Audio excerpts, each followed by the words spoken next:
بسم اللہ الرحمن الرحیم الحمد للہ رب العالمین والصلاة والسلام علی اشرف الانبیاء والمرسلین سیدنا محمد صلی اللہ علیہ وسلم وعلی آلہ واصحابہ اجمعین۔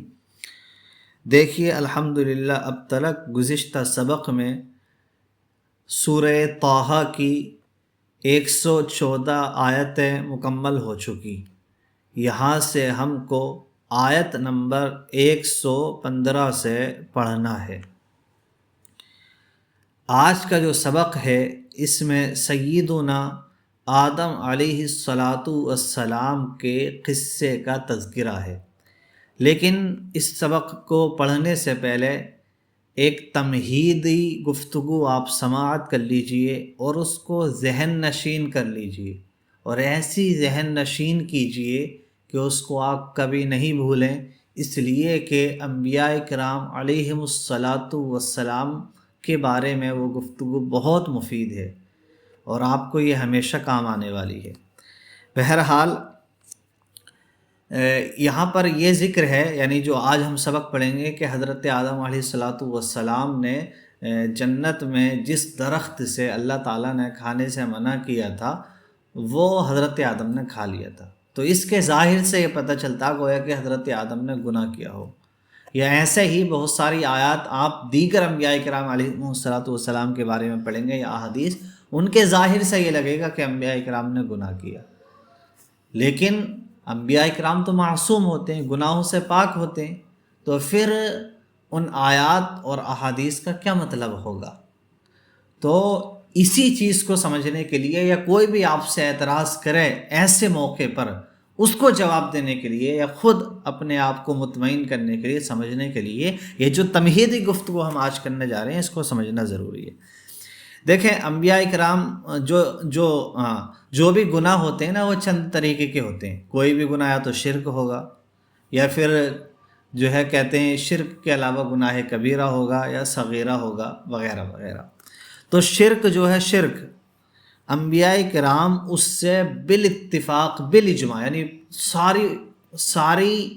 سارے دین والوں کا اجماع، صرف مسلمانوں کا نہیں، ہر دین والوں کا اس بات پر اجماع ہے کہ انبیاء کرام علیہم السلام شرک سے معصوم ہوتے ہیں، پاک ہوتے ہیں، بعثت سے پہلے بھی، بعثت کے بعد بھی، یعنی انہیں نبوت جو ملی یا اعلان نبوت کا جو حکم ملا اس سے پہلے بھی اور اس کے بعد بھی شرک سے انبیاء کرام معصوم ہوتے ہیں، پاک ہوتے ہیں، ان سے شرک کا صدور محال ہے۔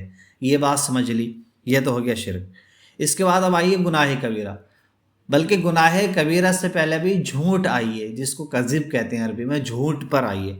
ویسے جھوٹ بھی گناہ کبیرہ ہے، اور گناہ کبیرہ میں ہی وہ داخل ہو جائے گا، لیکن جھوٹ کو الگ سے ہم یہاں پر اس لیے ذکر کر رہے ہیں کہ جھوٹ یا تو امور تبلیغ میں ہوگا، یعنی اللہ تعالیٰ نے جو حکم دیا کہ یہ قوم تک پہنچا دو، یا تو ان میں جھوٹ ہوگا، یا پھر عام جھوٹ ہوگا۔ تو عام جھوٹ جو ہوگا وہ تو گناہ کبیرہ میں آ جائے گا، اور امور تبلیغ میں جو جھوٹ ہے اب اس کا حکم سنیے۔ تو امور تبلیغ میں جو جھوٹ ہے، امور تبلیغ لامحالہ بعثت کے بعد ہی ہوں گے، اعلان نبوت کے بعد ہی ہوں گے، کہ انبیاء کرام تبلیغ اعلان نبوت کے بعد فرماتے ہیں۔ تو پھر امور تبلیغ میں انبیاء کرام سے جھوٹ کا صدور ہونا، کہ انبیاء کرام جھوٹ بول دیں، یہ بھی محال ہے، انبیاء کرام اس سے پاک ہیں۔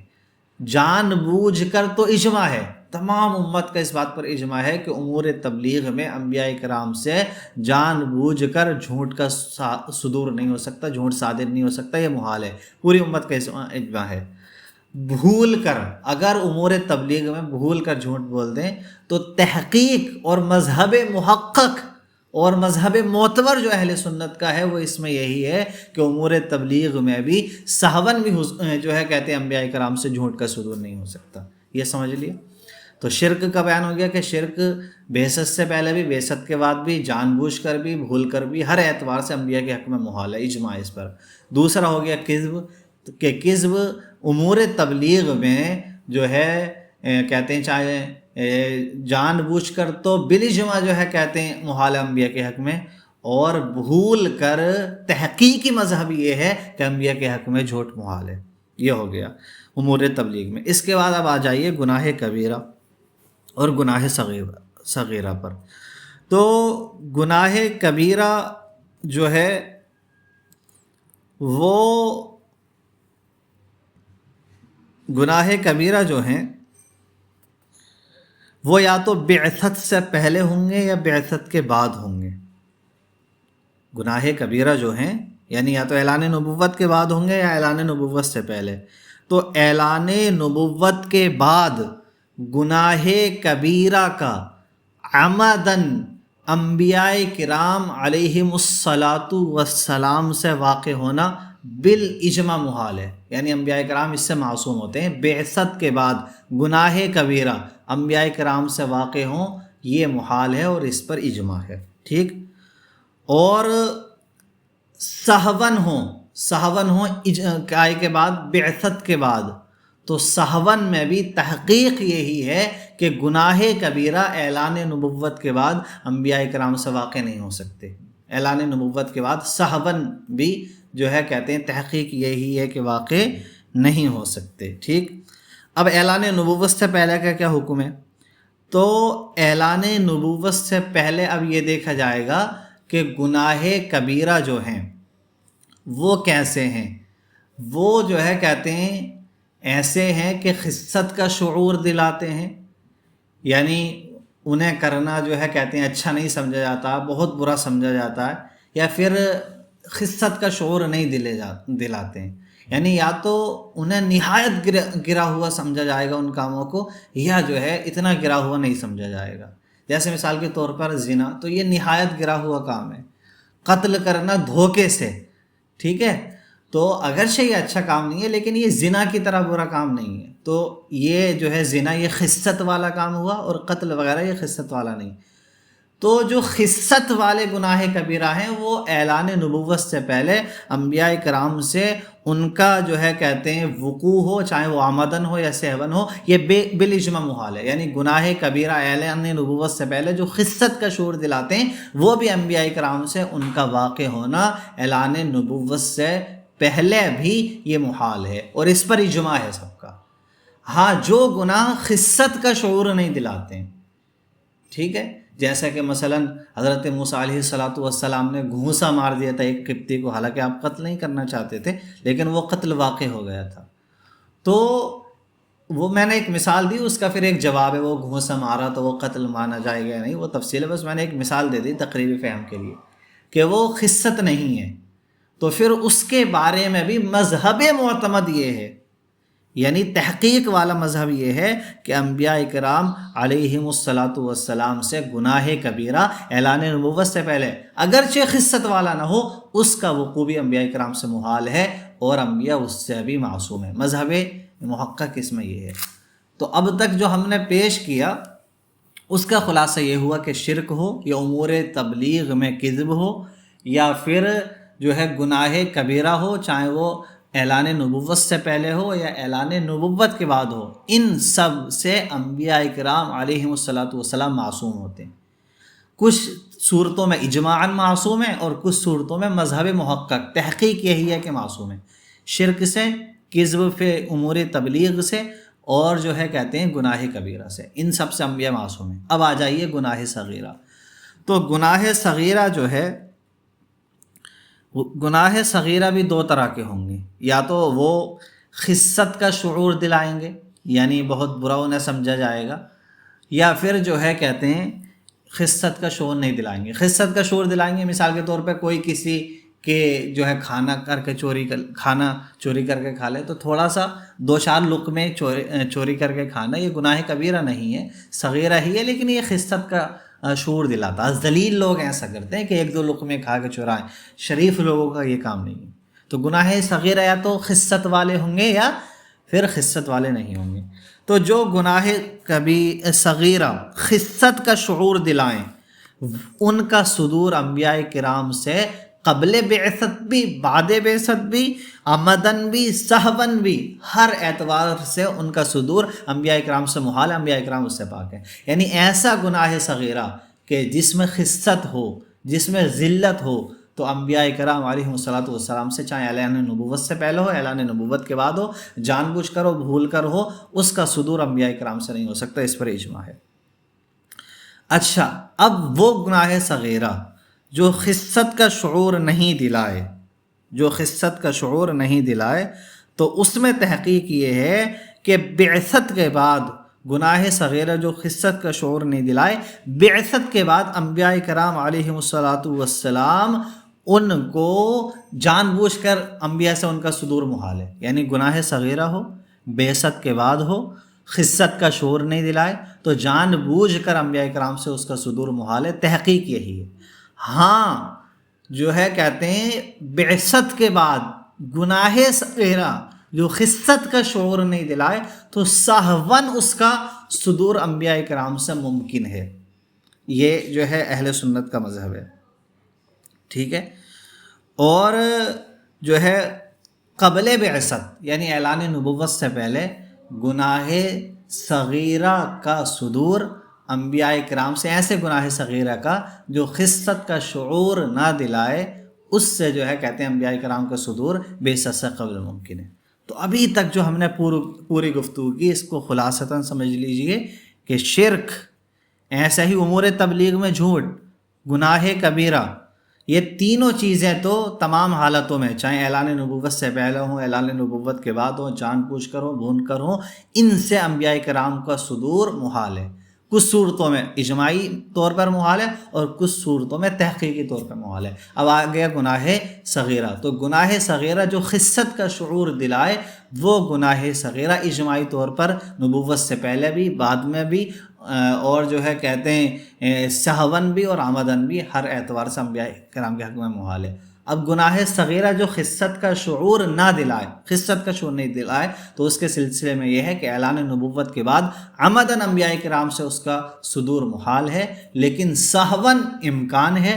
اور ایسے ہی جو ہے اعلان نبوت سے پہلے گناہ صغیرہ جو خست کا شعور نہ دلائے، اس کا صدور انبیاء کرام سے ممکن ہے۔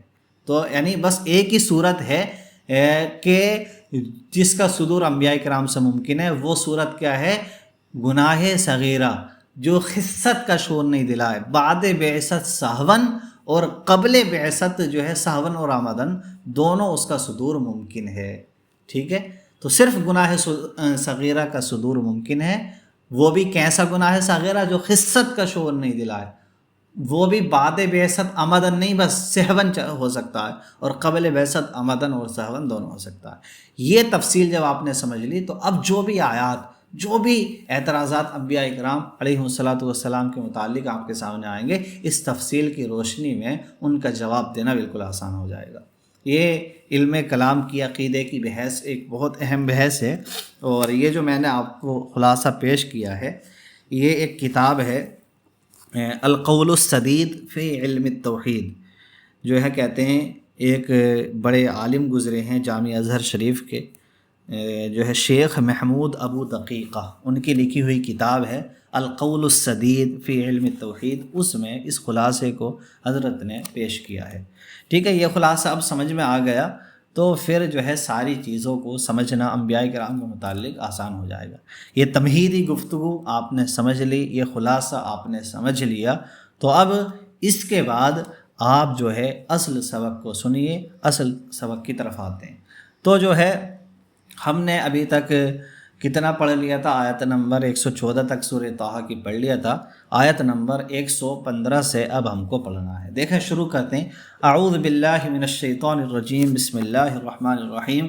اللہ تعالیٰ نے ارشاد فرمایا وَلَقَدْ عَهِدْنَا إِلَىٰ آدم، کہ ہم نے آدم سے عہد لیا، لیکن یہ عہد لینے سے مراد ہے تاکیدی حکم دینا، یعنی ہم نے آدم کو تاکیدی حکم دیا۔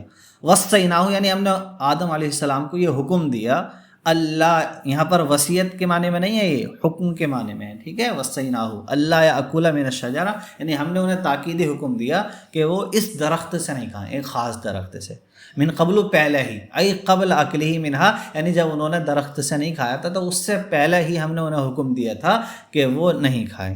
فنسیہ، تو وہ بھول گئے۔ ترک عہدنا، یعنی آدم نے ہمارے عہد کو چھوڑ دیا، ہمارے عہد کو چھوڑ دیا۔ وَلَمْ نَجِدْ لَهُ عَزْمًا، اور ہم نے ان کا پختہ ارادہ اس میں نہیں پایا، یعنی انہوں نے جان بوجھ کر ایسا نہیں کیا۔ حزمن یعنی وہی پختہ ارادہ، و صبرن اور ہم نے صبر نہیں پایا ان کے پاس اس بات سے، عما نہیناہ عنہ کہ جس چیز سے ہم نے منع کیا ہے وہ اس سے صبر کر لیں، اس سے بچیں، بلکہ وہ اس کے مرتکب ہو گئے۔ ٹھیک ہے، اب دیکھیں جو ہم نے ابھی تمہید پیش کی تھی اس کی روشنی میں دیکھیں یہ کب کا واقعہ ہے؟ جب حضرت آدم علیہ السلام جنت میں تھے، یعنی یہ بعثت سے پہلے کا واقعہ ہے۔ کب کا واقعہ ہے؟ یہ بعثت سے پہلے کا واقعہ ہے۔ ٹھیک ہے، اور آگے بھی آیت میں اس کی بالکل صراحت آئے گی کہ اس کے بعد ہم نے انہیں جو ہے آدم علیہ السلام کو جو ہے نبوت عطا فرمائی یا اعلان نبوت کا حکم دیا۔ تو یہ بعثت سے پہلے کا واقعہ ہے۔ ٹھیک، اور یہ کیا ہے؟ کیسے ہوا؟ نسیہ، کہ وہ بھول گئے، یعنی سہون ہے، عمدن نہیں ہے۔ اور یہ ہے کیا؟ یہ گناہ صغیرہ ہے نہ کہ کبیرہ۔ اور گناہ صغیرہ بھی کیسا ہے؟ جو خست کا شعور نہیں دلاتا۔ کیا اللہ تعالیٰ کی ملکیت میں سے ایک دو دانے کھا لینا یا کوئی رزق کھا لینا یہ جو ہے خست کا شعور دلاتا نہیں؟ تو یہ گناہ صغیرہ ہے، خست کا شعور نہیں دلاتا ہے، اور قبل بعثت ہے اور سہون ہے، تو اس کا صدور انبیاء کرام علیہم السلام سے جائز ہے۔ جب جائز ہے تو پھر اس سے حضرت آدم کی معصومیت میں، آپ کی جو عصمت ہے، کوئی خرابی لازم نہیں آتی ہے، اس سے کوئی خرابی آپ کی شان میں لازم نہیں آتی ہے۔ اور حضرت آدم کے بارے میں بار بار یہاں ذکر ہے کہ وہ بھول گئے وغیرہ وغیرہ، یا ان کے بارے میں، تو وہ اس لیے ہے کہ انبیاء کرام علیہ السلام جو اللہ کے بہت مقرب بندے ہوتے ہیں، ان کے لیے خلاف اولا کام کرنا بھی ایسے ہوتا ہے جیسے کہ عام لوگوں کے لیے بڑا گناہ کرنا۔ عام لوگ بڑا گناہ کریں تو ان کے لیے جو ہے عتاب ہوتا ہے سخت والا، تو ایسے ہی انبیاء کرام علیہ السلام خلاف اولا کام بھی کریں تو گویا کہ ایسا ہے جیسے کہ عام لوگوں کا بڑا گناہ۔ ٹھیک ہے، تو یہ گناہ صغیرہ خلاف اولا کے درجے میں ہے، لہٰذا کوئی حرج نہیں ہے۔ یہ تو اس تفصیل پر ہے جو ہم نے بیان کی۔ یہاں تک کہ کثیر علماء کرام نے، مفسرین نے یہ بیان کیا ہے کہ حضرت آدم علیہ السلام نے یہاں اجتہاد کیا تھا، اور آپ نے یہ سمجھا تھا کہ یہاں پر کراہت جو ہے، اللہ نے جو منع کیا ہے وہ کراہت تحریمی نہیں ہے بلکہ کراہت تنزیہی ہے۔ آپ نے یہ سمجھ کر اجتہاد کیا، اور اس اجتہاد کے اندر آپ سے خطا واقع ہوئی، یعنی اجتہادی خطا ہوئی، اور اجتہادی خطا گناہ ہوتی ہی نہیں ہے بلکہ وہ تو عین اجر و ثواب ہے۔ تو یہاں پر اجتہادی خطا ہوئی، اور اجتہادی خطا میں کوئی مذائقہ نہیں ہے۔ تو پھر اس اعتبار سے دیکھا جائے تو ان دونوں ہی جوابوں کے اعتبار سے حضرت آدم علیہ السلام کی عصمت میں، ان کے معصوم ہونے میں کوئی کمی لازم نہیں آتی ہے، اور نہ ہی ان کی شان میں کوئی کمی لازم آتی ہے۔ بالکل واضح ہے یہ پر، یہ سمجھ میں آ گیا؟ اچھا، اب اس کے بعد دیکھیں اللہ نے فرمایا وَاذْكُرُوا، اور یاد کیجئے، اِذْ قُلْنَا لِلْمَلَائِكَةِ، جب ہم نے فرشتوں سے کہا اسجدوا لِآدَمَ، آدم کو سجدہ کرو۔ یہ واقعہ بہت مشہور ہے، آپ نے بہت سنا اور پڑھا ہے، تو یہاں پر بس ہم ترجمہ کر کے ہی گزر رہے ہیں۔ اللہ نے فرمایا جب آدم علیہ السلام کو پیدا کیا تو فرشتوں سے کہا کہ اسجدوا لآدم، کہ آدم کو سجدہ کرو۔ فسجدوا، تو سارے فرشتوں نے سجدہ کیا، الا ابلیس، مگر ابلیس نے سجدہ نہیں کیا۔ ابلیس حالانکہ فرشتہ نہیں تھا لیکن اس کو بھی حکم تھا سجدہ کرنے کا۔ وہ ابو الجن، اور وہ ابو الجن ہے، کان یصحب الملائکۃ، فرشتوں کے ساتھ رہتا تھا، ویعبد اللہ معہم، اور فرشتوں کے ساتھ اللہ کی عبادت کرتا تھا۔ تو اس نے حضرت آدم کو سجدہ کرنے سے کیا کیا؟ ابا، منع کر دیا، عن السجود لآدم، آدم علیہ السلام کو سجدہ کرنے سے۔ اور کیا بولا؟ قال، بولا انا خیر من، میں تو آدم سے بہتر ہوں، تو میں کیوں سجدہ کروں؟ ٹھیک ہے، تو پھر اس کے بعد اللہ تعالیٰ نے فقلنا، تو ہم نے فرمایا، اللہ ارشاد فرماتا تو ہم نے فرمایا یا آدم، اے آدم، ان ھذا، بے شک یہ یعنی یہ ابلیس، عدو لک ولزوجک، تمہارا اور تمہاری اہلیہ کا دشمن ہے، حواء بالمد، یعنی تمہاری اہلیہ حواء کا دشمن ہے۔ حواء کے بارے میں کہہ رہے ہیں بالمد، یہ مد کے ساتھ ہے، حواء، ٹھیک ہے۔ فلا یخرجنکما من الجنۃ، تو یہ ہرگز تم کو جنت سے نہیں نکال دے، یعنی ایسا نہیں ہو کہ تمہیں وسوسہ ڈال دے اور تم اس کے بہکامے میں آ جاؤ اور یہ تمہیں جنت سے نکال دے۔ فتشقا، کہ تم جو ہے مشقت میں پڑ جاؤ گے، یعنی اگر آپ تم اس کے بہکامے میں آ گئے اور جنت سے نکل گئے تو پھر مشقت میں پڑ جاؤ گے